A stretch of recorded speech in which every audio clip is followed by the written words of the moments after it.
invest in people who put children's needs first and business needs second, to create an environment which is stress-free and anxiety-free for children, to allow them to try new things.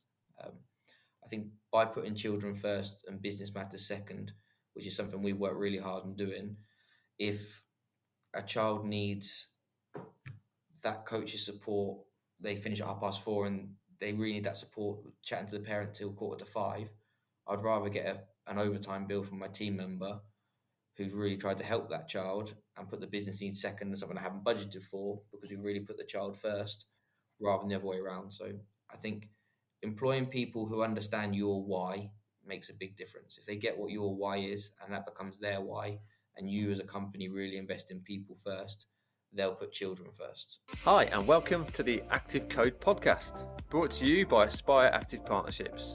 I'm Paul Griffiths, and joining me each week on the pod is Luke Johnson. Aspire Active Partnerships is a community of like-minded business leaders who all believe that collaboration in the sports coaching and children's activity sector is essential for success. We've proven that working in collaboration does benefit business growth and essentially helps more children be more active more often. To combat physical inactivity, we need organisations that are performing at their very best. Organisations will only operate to high standards if they are led well. So, if we can focus on developing high quality leaders throughout an organisation, not just at the top, customers will experience higher quality services, which means heightened enjoyment levels and increased levels of physical activity. And if we do this at an early age, we know that we can build the foundations for a more active, happier and healthier life. The Active Code investigates what it really takes to be a successful leader and how organisations can combat physical inactivity. We won't be alone through this journey. We are joined by business owners and experts from our sector, as well as inspirational people from outside our industry. We'll understand the importance of physical activity to our guests, reflect on leadership experiences, and gain thought-provoking insights on how we can crack the Active Code and get more children more active more often. If you like what you hear, please leave us a rating and subscribe wherever you get your pods. You're about to listen to the conversation we had with Matt Ogle, Director at S4A. Matt and his passionate team at S4A inspire children through creativity, sports and play. As a leading provider in Buckingham, Northampton and Oxfordshire regions, Matt is perfectly positioned to offer advice and support to leaders listening to this episode. During the episode, we dive into Matt starting his business at the young age of 15, the impact flexible working hours and timetables can have, the confusion and differences in Ofsted registration, and the struggles and solutions to running a successful childcare service. Enjoy the pod. Matt Ogle from S4A Group, welcome to the Active Code podcast. Good morning. Thanks for joining us. How are you? Yeah, very well, thanks. How's yourself? Good. Yeah, all good, thank you, all good. So we'll start off the pod as we normally do and just dive a little bit deeper into your professional journey to date, Matt. So if you can kick things off with that would be fantastic. So I started what was Sports for All back in 2007. So that was sort of straight out of school, finished year 11, was doing some volunteering as part of a GCSE course at a primary school. When the head teacher asked if I would be interested in coming and doing an after school club for them. And that kind of was how Sports for All started. Made a little leaflet up, charged the parents for an after school club. They used to pay either cash or cheque only, and fill a little leaflet, and that's how S4A started really. So 2007, started with a business partner, a lad called Scott, who was a couple of years older than me at school, because at the time I was still 15, so I couldn't actually register a company or anything like that. So start with him. We had a partnership up until about 2015, and for the first 8 years, company was pretty small. We had lots of jobs on the side. So I started as a trolley boy at Tesco's. Knew that we needed about £5,000 of income to get the business up and going. So was a trolley boy at Tesco's and put all that money away until we had enough money to get the company going and buy some equipment and start actually running it as a little enterprise that started with a bit of PE and a few after school clubs, and very much a breakfast club, lunchtime club and after school club to start with. Then mainly I worked in professional academies, so worked across MK Dons, Northampton Town, Oxford United for the next sort of 7 or 8 years doing that in the evenings to supplement income, and make the business viable, really. Business was quite small for a long time. It took us a long time to get going. I did my B license back in 2009.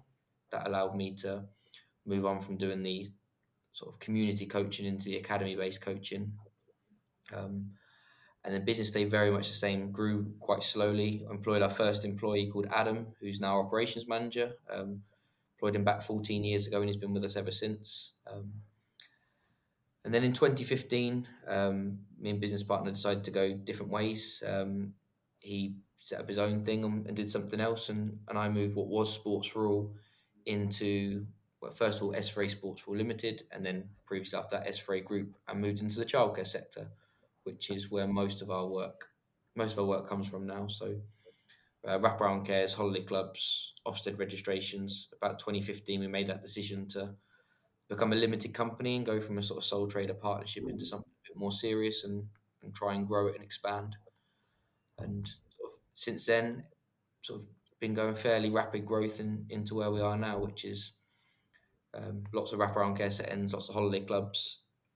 We have a football development centre, so we've always done that, sort of Saturday morning football, Monday night development.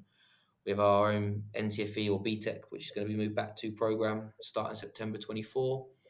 And then set up a charity called Entire, which looks after children with special educational needs. And then our latest project is Forest Schools, where we've set up a little side limited company under the group as S3 Forest Schools to look at going into schools and providing that. And this morning, actually, at 9 o'clock, I managed to secure our last contract. So we're fully booked up for September with Forest School in every slot, which is really good.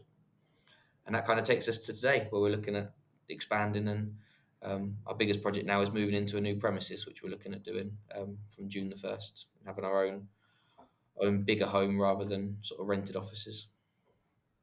And where are you based, Matt? So Buckingham, near Milton Keynes. So we're sort of between Milton Keynes, Northampton and Oxford. We're kind of right in the middle of them three. And what does S4A Group look like today? So how many people are you employing? How many children are you engaging each week?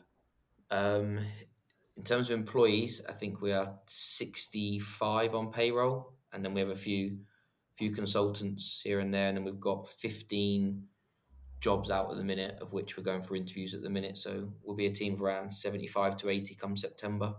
In terms of children that we're providing physical activity to, we sort of estimate around about 10,000 children. We work in 26 schools currently, but most of our schools are one form entry, although we see a lot of children that we don't teach in primary schools come to holiday camps and our football centres as well. So pretty significant growth, Matt, in particular since you started. I didn't realise you started at 15. So I think saying to Luke before the call that this is, I think you're one of the guys with work ethic. I think anyone that's got their own business has to have a really good work ethic, but I've not met many people that have a work ethic like Matt. So I think that just proves the effort that you've put in over the years to get to where you are now. Is full credit to you and your team for that. Just incredible progress, and we'll dive a little bit deeper into wraparound in particular, and some of the SEN support that you have and your kind of passion for that. But before we do that, let's kind of focus on physical activity. Clearly, going back, doing your from a football coaching perspective back in 2009 and getting the business set up and focusing on sport in particular. But activity is obviously something that's really important to you. What does it mean to you? What does physical activity mean to Matt Ogle? I suppose we do something called the intervention program. So for us, it's more not just the gross motor skills, but the fine motor skills as well. So physical active means being able to get up and be active in terms of movement, but less so in structured sports scenarios. So we work with lots of schools with children with SEND, and it's around the fine motor skills as well as the gross motor skills, and it's putting all them things together. Our biggest goal in the company in terms of physically active is taking away the anxiety or any barriers around any child being able to participate. And to do that, we take a lot of the competition side out I run specific festival programs and competitions for those that need it, so we don't sort of limit the ones that are exceptional at sport or progressing well through sport. But in the main, having an opportunity that everybody gets to access something, no matter what their ability. And Matt, back in the day, you were pushing trolleys, and then you went on to your kind of football coaching career route. Currently, like day to day, how do you keep active now? Pretty poorly, to be honest. I actually play football for an under-23 team, which has allowed three over 23 players, and I'm considerably older than anyone else in the team. So I was doing a player coach role for that, playing sort of very low step 7 football, Hellenic League. So sort of doing a player coach role for a long time, sort of 10 years. I kind of stopped playing football and went into the management side of football, and worked in sort of different steps and different tiers, of from under 18s through to first team football. Last couple of years, I've gone back to playing. It's a bit more of a struggle than I realised, going back into to playing. I very rarely train. I'm more like a Ledley King that just turns up for the matches. Does the player coaching side there. I try as best as I can to swim in the mornings, and sort of go to the gym. That is in my diary every day, and that probably happens about twice a week if I'm lucky. So apart from that, sort of my plan is to get back into my golf and squash. They're my two passions in terms of sports now, and finding time for that and getting that work-life balance is that next priority to keep physically active. And what are the benefits then? So that you want that work-life balance back and be able to be more active, but what benefits do you see when you are? I think the days I go swimming, I find I'm in the morning. I'm a lot more creative. I'm a lot more motivated to work and less sluggish. I think that normally goes if I go swimming and go to the gym. I'm more inclined to eat something healthy, so I don't feel like it's a waste, rather than having a chocolate for breakfast and having that sugar crash because I'm not bothered going to the gym. So what's the point in eating healthy that day? So I struggle sitting in the office. I think something that's been evident from the partnership is a lot of people that run their own businesses or operations managers don't deliver. For me, I have to deliver. I really struggle sitting in the office all day. At the minute, I deliver anything between 18 to 22 hours a week of actual delivery between SEND teaching, wraparound cares, and not so much the P anymore, but I'd still go in and cover that. So I think the days I go swimming and are more active, I feel better. I can sit in the office for longer periods of time and be able to work on projects, rather than having to work in the evening when everything's sort of calmed down for the day. And Matt, why is that? Why is it the fact that is it something that you feel that you have to do from a leadership perspective, or is it just the fact that you just don't operate particularly well sitting behind a desk all day? I suppose two reasons. The first one is when I started the company, the companies that I looked at before, I never wanted to be like them, where sort of sit in office, tell people what they're doing and not relate to it. We use something called the flywheel model, in terms of how we manage, and that is that everybody in the company delivers. So our mantra is that to be able to manage people, you need to be able to do the job. So everybody delivers, and I think that comes from me to start with. I actually deliver a lot more than a lot of the managers in the company. But yeah, I enjoy delivery, and when I set the company up, I didn't set the company up to sit in an office all day. I want to be physically active. I want to be on my feet. I want to be outside more in the summer than the winter. But I want to, when the sun's out, I want to be outside getting a tan. I don't want to be stuck in the office. So it's important for me to deliver. I enjoy delivery. I've always enjoyed delivery, and my challenge is balancing that with running a business as well. But I've got a really good team around me that enjoy the office side of things, and I enjoy the delivery side of things. Yeah, I was going to say, given where you've come in the last 5-6 years in particular, the thought, I think this probably speaks for a lot of people who run their own business in our sector. The thought of trying to deliver, and I think most people want to deliver still, but the thought of trying to deliver whilst balancing managing people in a team and improving a business or growing a business, coupled with family life, etc., it becomes a little bit disjointed. So I was going to ask the question, like, how do you manage that? But you clearly surround yourself with the right people. So a lot of that is whether it's delegated or making sure you've got the right people in the right positions to support you. So if you just focus on that for a moment, what was the kind of the moment that the penny dropped from that perspective with regards to I need to surround myself with the right people? I think I've always had good people around me. So when I was in a partnership with business partner to start with up until 2015, um, really good coach, really sort of good person and stuff. So I've always surrounded myself with good people, and I think the click for me was around about 2018, 2019. I was trying to deliver, trying to do everything, and then you could see cracks appearing in the business. So bringing the right people in and hopefully giving them the right opportunities where we let our team choose their days and their hours when they're employed. So, for example, my current operations manager, he works and we work together on a Wednesday evening. We get into the office about 6:30. We have dinner together and we work through to 1 a.m. every Wednesday. He has a wife that works nights and that works around him. So they build their days how they want. My other operations manager prefers to do 10.5 hour days, 4 days a week, and do a 4 day week. So he still has a 40 hour contract, and not work a Friday. So I let people pick what they want their days to look like, and hopefully that means longevity in terms of them staying. I think the longer managers stay with you, the more ingrained they get in the business. And our thing is every manager want to feel like it's their business without the risk of having their own business. So they're responsible for their own group or their own team. So they become part of it. So the more that grows, the more they get rewarded. And in that sense, it becomes theirs without them having the risks of a business owner in terms of the liability side of things is how I've looked to surround myself with really good people. And clearly having the flexibility as well. So you're listening to what people want in your organisation and being very adaptable. You certainly wouldn't find me working from 6:30 to 1 o'clock in the morning on a Wednesday night. But if it works and that's something that someone in your team prefers to do, then obviously keep going with it. And having that flexibility, it's got to be a challenge at some point, Matt. To as you, in particular as you're growing, being flexible is, I think, a great trait to have.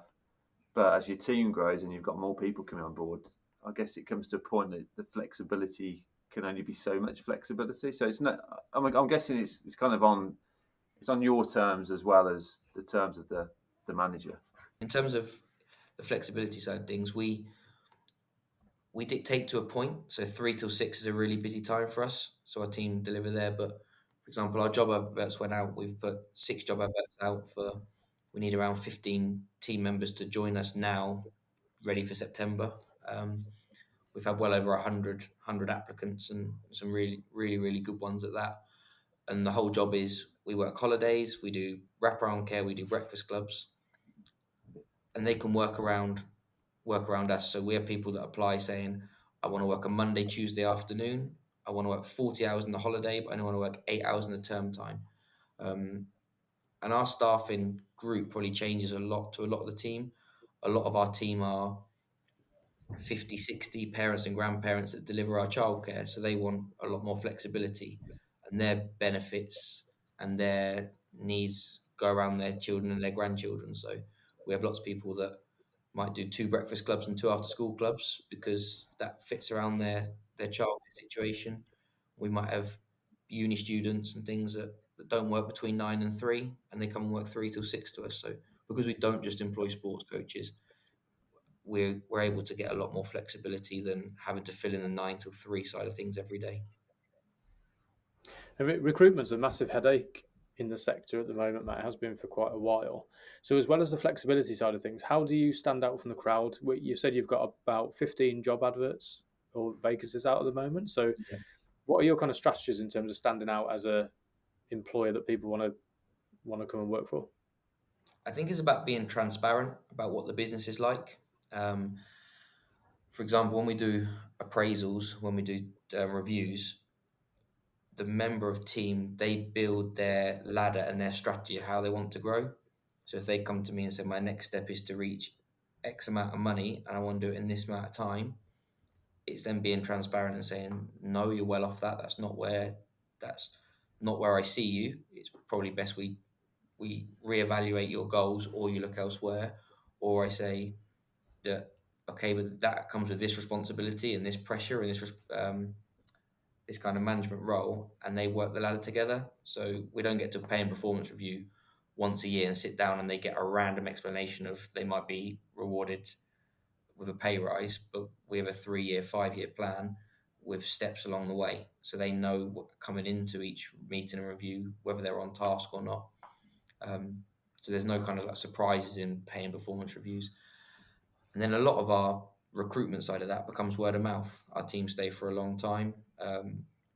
Hopefully, they speak highly of the business, and the teams effectively do our recruiting a lot for us. Outside of that, we use a recruitment agency that I know come to the conference I introduced, and they've been good for us. They've been able to recruit some good people as well. And we kind of split recruitment between us and between them. But I think the main thing is building people's careers around them. Not everybody wants to progress. Not everybody wants the management, wants that responsibility, and it's having that open conversation that it's okay just to come in, do your job, and go home. That fits some people's life. They've got more important things, especially if they're families and other priorities, and explain to people we're okay to be a stepping stone. I don't want everyone to want to progress. Otherwise, I'd have 70 managers and no one to manage. So it's being really clear with people, and they dictate what they want their career pathway to be, and we let them know if we can accommodate that and if we can make a pathway through them or not, and be really transparent around that. Brilliant. And Matt, in terms of your vision then for S4A, so early on you said personally you didn't want to build a business to then sit behind a desk, but the vision is for the group. What is that, and what does that look like? So I suppose we've got three visions because we've kind of got three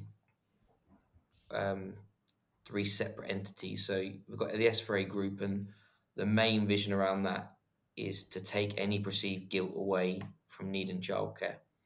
So PE to us is an internal advertising model. We care a lot about PE and being physically active, but that is our biggest advertising driver. We get to know the children get to trust us, and then they use our provision for childcare, holiday camps, birthday parties, all that sort of stuff. So our vision there is to take the guilt away from parents, and it changes the conversation from a parent saying, I'm sorry, you've got to go to after school club tonight because I'm working, to you get to go to football club tonight, you get to go to cooking club. So taking the guilt away really is our vision at S4A there.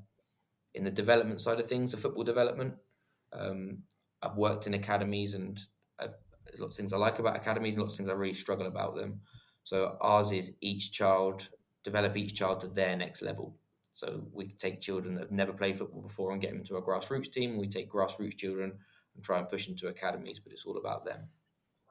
And then sort of finally, the vision is what we've really directed in the last 5 years under the SEND side of things is to make the cost of provision sport and childcare to a family exactly the same, no matter what the need is. So if a child needs 1-to-1 care for us or 1-to-4 ratio care, and somebody would normally pay £4 an hour for our provision, they don't get charged a £16, £18 an hour cost for 1-to-1. They still get charged £4 an hour, and it's up to us to get grants and other pots of money to be able to sustain that and break down all the barriers where there's the difference between being inclusive and being fully inclusive within that. So that leads on to the question. So how, in addition to that, how do your team support that fully inclusive provision? So as well as having to apply for funding logistically, how do you run that? Because that's quite a big promise in a way, isn't it, to be fully inclusive? Yeah, I think there's a big difference between, for me, there's certain venues that can't be inclusive. I think we don't promise that in mainstream camps and things that we can be fully inclusive, because fully inclusive means having the right equipment. So we don't say no to any child, and there's no barrier to that. We have children that come to our provision who, as well as being completely blind, are completely non-verbal, have autism, and they're still able to access 8 hours of our holiday camps and provisions. We have children that lots of them need to be specially hoisted to be changed and are gastro-fed and completely peg-fed, and there's a completely different version of childcare. So to me, inclusivity means getting the right venue employing the right people, because being able to say yes to every child is a huge statement that we've put out there, but it's something we feel we can deliver on by having the venues that are able to support that. So we have to have venues with special hoisting equipment, special trampolines that are sunken so we can get the wheelchairs straight onto the trampolines rather than them being raised trampolines. And full inclusivity means being able to provide for everybody and not that child fitting in with your provision. So accepting a child with autism for me isn't being inclusive. It's having a dark den that allows them to have a quiet area should they need it. It's having a coach whose coaching style is not just around everybody has to fit into their style, but they fit into the child's style. And that's something we're probably the most passionate about as a company is the SEND side of things and how that can translate into mainstream camps as well. Yeah, I think it's really inspiring, Matt. The work you do is just absolutely incredible for those children, and I think a lot of providers are probably put off by that because of the challenges and the barriers that come with it. So if you were to highlight, say, 3 to 5 tips for listeners that wanted to be fully inclusive and following the steps of what S4A are doing, because I think you really are leading the way in this around the country. There's not many providers at all, if any, that we talk to and that are that inclusive. So if you were to give 3 to 5 tips for people who run their own business and they want to become fully inclusive, like truly become fully inclusive, what would you say to them? Where do they start? I think the first thing to do is you have to have a passion for it. You have to be willing to do things that are outside your comfort zone or employ people that are used to doing that thing. So being fully inclusive means dealing with sort of a lot of medication, dealing with epilepsy, having to sort of ring the ambulance and things because someone's had an epileptic fit, and it's being confident and calm in them situations to do it. The way that I first started to become really interested was by going into a special needs school and assisting and delivering PE. That kind of gave me the confidence to say, um, this is something I want to do and give me the knowledge to do it. So I'd say it's maybe a step-by-step process. So it'll be find a local special needs school, try and get PE work in there if you need that income generator. But if you have time and you have team members that have maybe got gaps in their timetable, which you're struggling to fill, I think going in and then volunteering in an SEND school, whether that's in a classroom, whether that's in PE or at break and lunch times, that will give them the first step to say sort of whether they can do it and whether they're the right people for it. We bring all of our team have to come and do CPD at our SEND schools every few camps. So every few weeks of holiday camps, every member of staff has to come. We normally have 4 members shadowing our SEND team, but they are a separate team to our coaching delivery team. So our coaching delivery team get a lot of CPD to be able to help children that are neurodiverse but able to access mainstream provision, but they also come and do CPD for children that are neurodiverse and wouldn't be able to access mainstream provision. So I'd say the first step is getting involved with a school. The second step is if you're going to set something up, we started really small. We only had 8 places a day at our SEND camp to start with because that was all we felt we could safely manage. But it's getting the right facilities. So the next challenge is making sure that you can rent a special needs school that has things like the hoists or the hydro pools or all the sort of facilities you need to be able to really look after children with SEND, because there's a lot of physio that goes around that as well as care, and there's a lot of understanding and empathy. I think then when you look to recruit, you have to really look to recruit on personalities. You need people with patience. You need people who are really empathetic, but also the children there, from my experience, they don't want you to feel sorry for them. That is their life and that's what they know. They want to be able to access as many things as possible without that sort of barrier. So when they're there, when we're at the camps, there's no talk of SEND, there's no talk of neurotypical and neurodiverse and things. They're conversations around in the office and the procedures and the policies that we put in place. But once we're at an SEND camp, the children there are children. They're not special needs children. And I think that's the biggest difference, is having that mentality. The children there are able to access what they can access, and that is what they know. So it's not putting that pressure on them to to become more neurotypical and things, or change, or make them fit in. They all have their own special needs, and I suppose the fourth point on that is every child has a really detailed profile. So they have a key worker and a really detailed profile on exactly what that child's needs are, their triggers are, and their likes, their dislikes, everything from their medication to what sort of makes them engage, and makes them sort of open and taking away that anxiety. And the last point is we employ a lot of people who work in special needs schools who then do additional income from us. So TAs and teachers in special needs schools come and work in the holiday provision. So they're experienced, they have a lot of the training and qualifications. Um, but it's effectively two separate teams. You've got your SEND team, and then you've got your PE coaches. And then you'll find some PE coaches really find a passion for that and want to transfer teams. And you'll find some that come to the CPD find it really difficult, and that's okay as well. It's not working with children with SEND isn't for everyone, it doesn't have to be. But it's that exposure to it so they can really help the children that are neurodiverse but can still access your mainstream provision, and that coach understanding. It's about you changing your coaching style and setting up the activities around the way the child learns, not the child learning fitting into your coaching style. Yeah, thanks for that, Matt. Cost, I assume, could be a barrier for some providers. So, finding the right facility that you talk about there's a cost associated to that facility opening up over the holidays. Do you, or have you accessed, and do you access funding through local authority or through maybe academy trust, etc., to support you and to support parents, I guess, with that as well? Yeah. So at the minute, we're still, all of our entire stuff still currently sits in our limited company. We identified after about a year, to be able to make this financially viable and stable, then it needs to be run out of a registered charity to be able to access them kind of grants.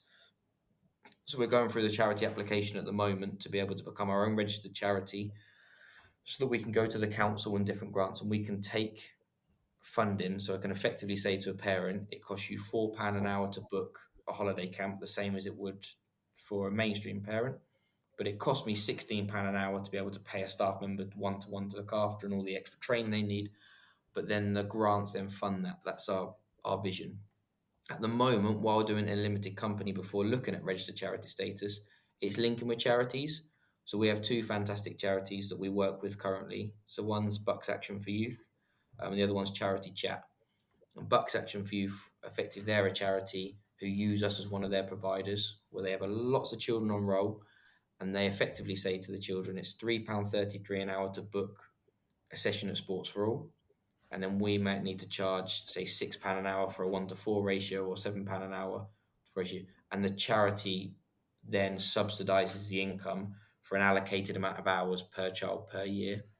And Charity Chat does it slightly differently, where parents who get disability allowance for their children, what they will do is they will, say, transfer us £500 to us, and instead of a carer going to their house to be able to support them, because there's a lack of carers to be able to do that at the moment in terms of employment, they would then get to come to us for 8 hours on the holiday, and we would use that £500 grant and allocate them 4 or 5 sessions sort of over the summer to help break up for parents, so they've got some respite and the children have got some activities. That's amazing, Matt. Moving on to how you've differentiated yourself quite a bit within our sector, because you've set up in a way that you don't really rely on the P and Sport premium, which I think is very rare for organisations in our sector. So, and I know wraparound's a big part of that. So how's wraparound provision helped you diversify and grow your business? I mean, PE is very important to us. Sports premium, when I say sports premium, doesn't dictate what we do. Our costs for PE are lower than a lot of providers, because it's important for us to employ people full time and sustain their income. But the income generator is the wraparound care. But in terms of diversifying, if a school was to turn around to me and we taught 2 days a week PE, for example, but we also provide all their childcare, we provide their SEND support, their forest school and things, we wouldn't be able to sustain that same quality with part-time members of our team.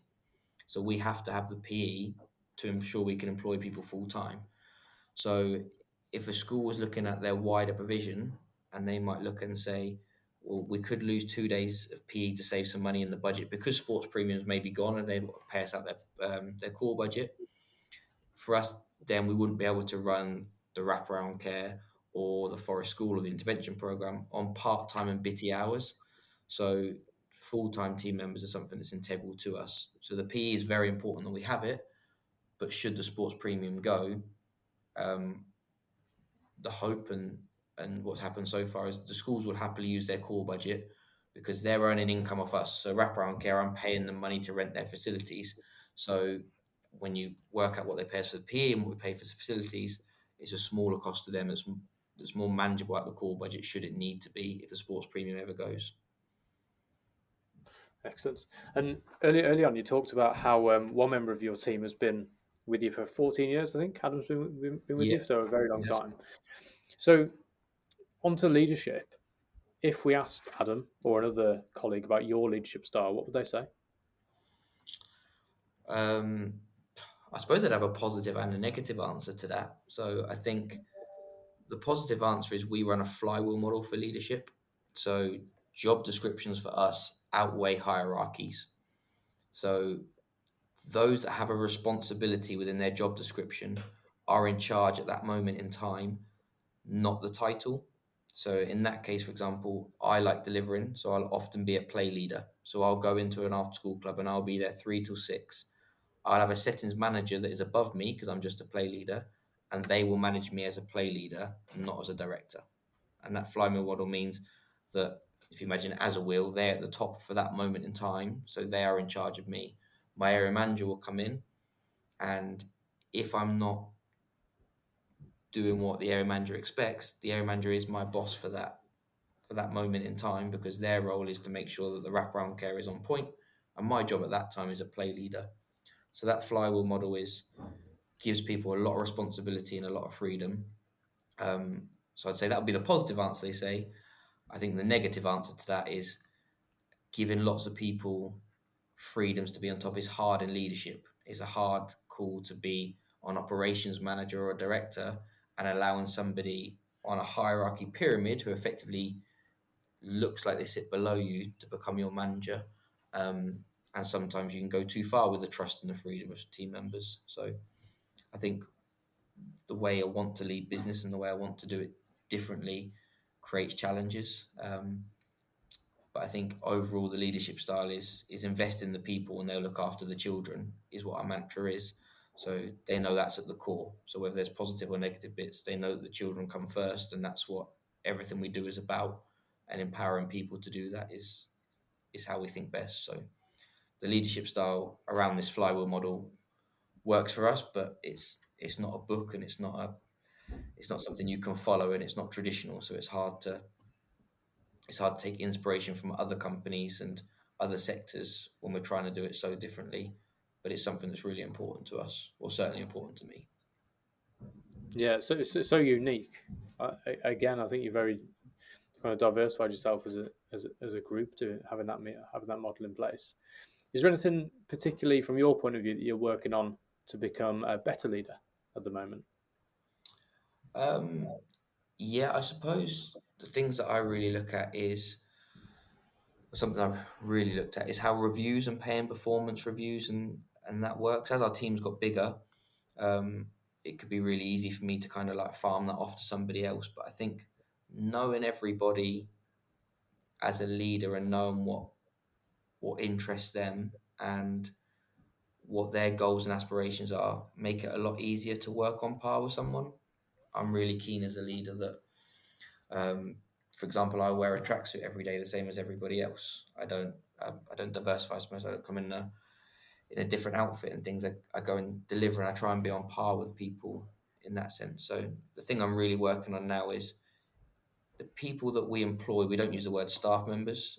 We use team members because staff members can sometimes sound slightly derogatory in it, but it's their career.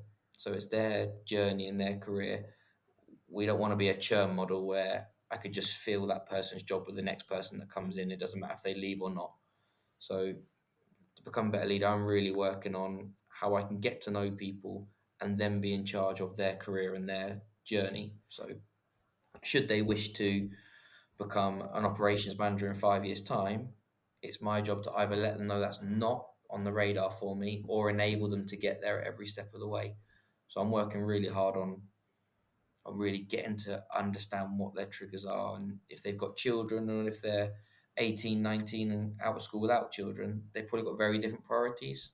And it's building our benefit system, building our career progressions and the responsibilities around that. So we we have managers that are 21, 22, and we have also people that are in charge that are in their 50s. So it's not, age isn't a barrier, and that's something that's really important to us as a company. If our area manager is 23, and was our apprentice 6 years ago, and has been able to, but has set up a career map and was able to push him towards that career map, and he's hit that target and is doing a really good job as an area manager. And his next target is then become the head of out school provision and operations manager. So he's got a clear career plan to get there. So I'm really working on getting to know people properly and intensely so we can support them without what I feel toxically saying we're a family, because for me, families is a toxic situation. I'd never want work to become a family. I think that's not what works for us as a business. It's about really getting to know people and knowing that them working for us will always be secondary. Their home life and their personal life always comes before work, and work is a secondary part of that. I don't expect anyone to be as invested in work as I am. So I think the biggest thing for me as a leader at the moment is they're people first and they've got their own interests first, and work is something they have to do. And if I can make that enjoyable for them and they can be in charge of their career journey, then that's fantastic.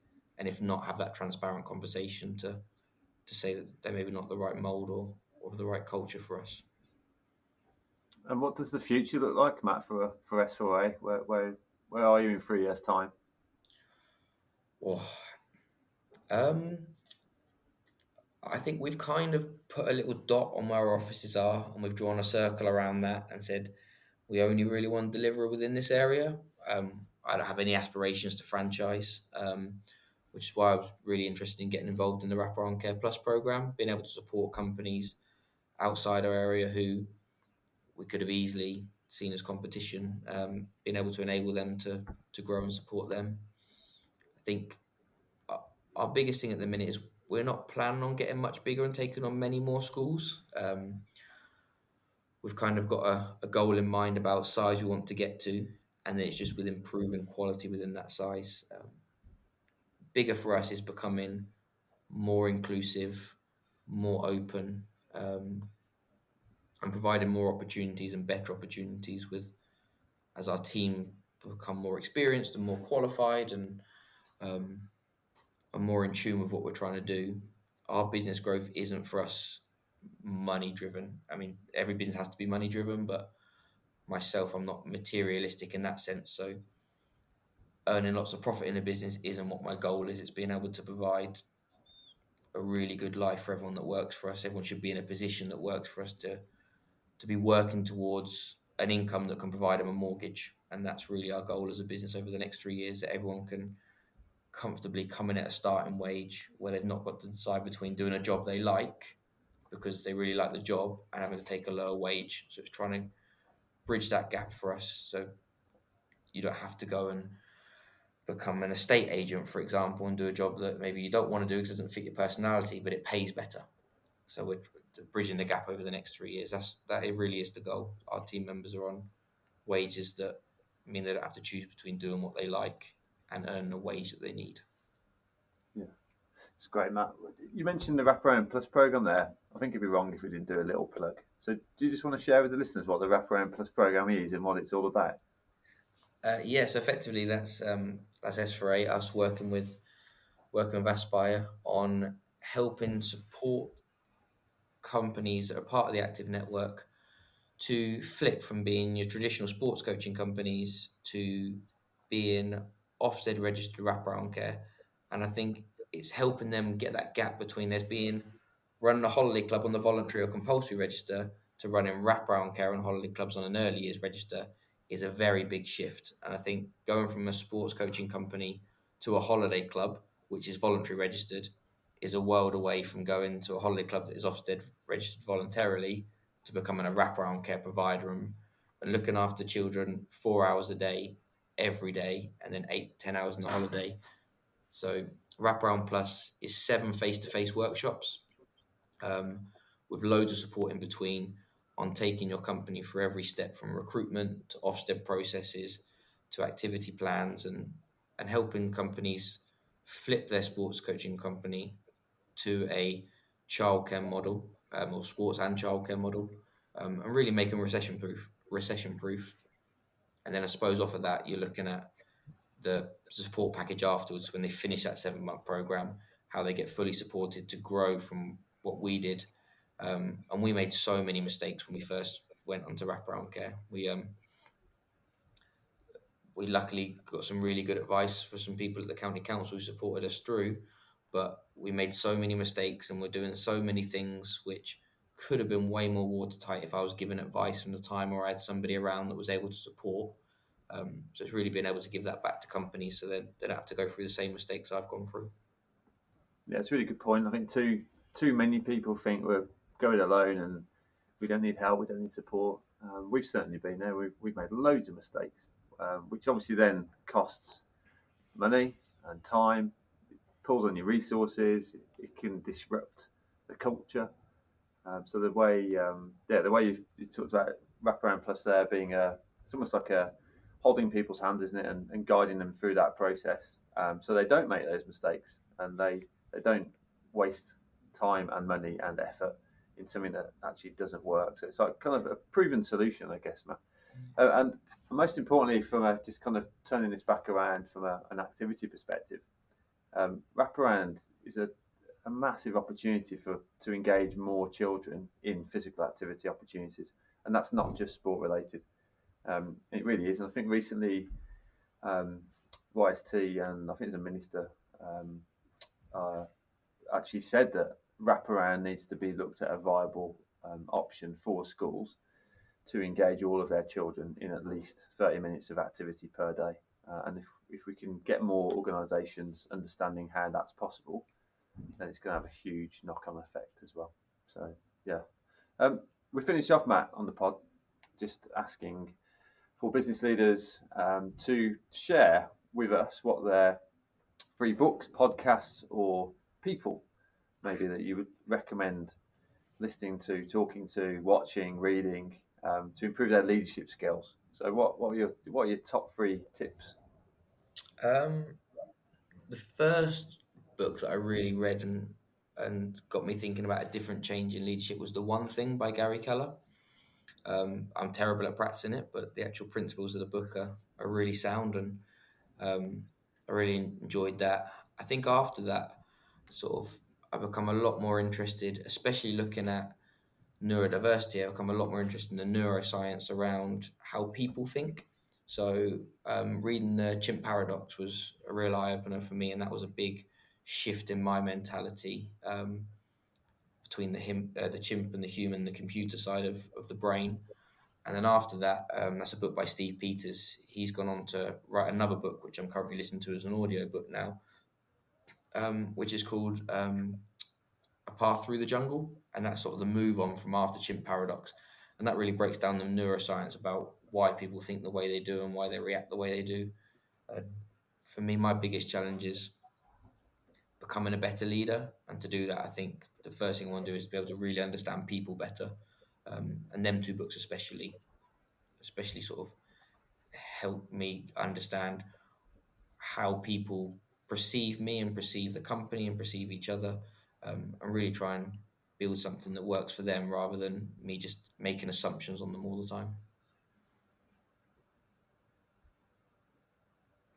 And to finish off, Matt, $1 million question. What one thing do organisations in the sector need to do to crack the active code and get more children more active more often? Oh, tough question. I would say invest in people who put children's needs first and business needs second, to create an environment which is stress-free and anxiety-free for children, to allow them to try new things.